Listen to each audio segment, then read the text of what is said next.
শক্তিশালী চিলি এবং কলম্বিয়ার বিপক্ষে কেমন হতে চলেছে আর্জেন্টিনার আক্রমণভাগ। দর্শক, আক্রমণভাগে কে নেতৃত্ব দিবেন এবং কারা কারা জুটি বাঁধবেন, কেমন একাদশ ঘোষণা করছে লিওনেল স্ক্যালোনি, এসবের আপডেট জানুন আমাদের আজকের ভিডিওতে। দর্শক, 2026 বিশ্বকাপ বাছাই পর্বের ম্যাচকে সামনে রেখে ইতিমধ্যে প্রাথমিক স্কোয়াড ঘোষণা করেছে লিওনেল স্ক্যালোনি, যেখানে চমক রেখে স্কোয়াড দিয়েছেন লিওনেল স্ক্যালোনি। যে স্কোয়াডে ইনজুরি কাটিয়ে দলে ফিরেছে লিওনেল মেসি, লাউতারো মার্টিনেজ এবং আলেজান্দ্রো গার্নাচো। গত ইন্টারন্যাশনাল ব্রেকে ব্রাজিলের বিপক্ষে দলে ছিলেন না মেসি, গার্নাচো, মার্টিনেজরা। এবার ইনজুরি কাটিয়ে জাতীয় দলের ক্যাম্পে যোগ দিচ্ছেন মেসি, মার্টিনেজরা, যেখানে চিলি এবং কলম্বিয়ার বিপক্ষে আগামী 2 ম্যাচে মেসি, মার্টিনেজ এবং গার্নাচোকে দেখা যাবে একাদশে। যদিও ইনজুরির কারণে দল থেকে ছিটকে গিয়েছেন আবারও পাওলো দিবালা। রোমার হয়ে ম্যাচ খেলতে গিয়ে ইনজুরিতে পড়ছেন দিবালা, যে কারণে বিশ্বকাপ বাছাই পর্বের আগামী 2 ম্যাচে দেখা যাবে না পাওলো দিবালাকে।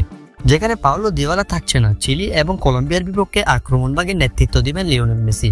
ফলস নাইন বা সেকেন্ড স্ট্রাইকার হিসেবে দলে দেখা যাবে লিওনেল মেসিকে, এবং সেন্টার ফরওয়ার্ড হিসেবে শুরুর একাদশে থাকবেন লাউতারো মার্টিনেজ।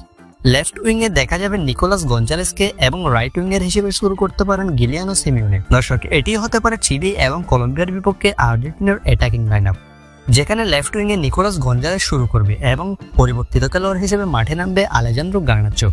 অন্যদিকে লাউতারো মার্টিনেজের বদলে মাঠে নামানো হবে জুলিয়ান আলভারেজকে, এবং রাইট উইং কাঁপাবেন গিলিয়ানো সিমিওনে, যে কিনা গত ম্যাচে ব্রাজিলের বিপক্ষে দুর্দান্ত গোল করেছিল। এবার আবারও চিলি আর কলম্বিয়ার বিপক্ষে ম্যাচকে সামনে রেখে স্কোয়াডের সুযোগ পেয়েছেন গিলিয়ানো সিমিওনে। দর্শক, Messi, Lautaro Martinez, Nicolas Gonzalez এবং গিলিয়ানো সিমিওনে, এই 4 জন থাকতে চলেছেন পরবর্তী ম্যাচে আক্রমণভাগে। দর্শক, এই 4 জন একসাথে মাঠে নামলে চিলি আর কলম্বিয়ার কি অবস্থা হবে, কমেন্ট করে জানিয়ে দিন আপনার মতামত।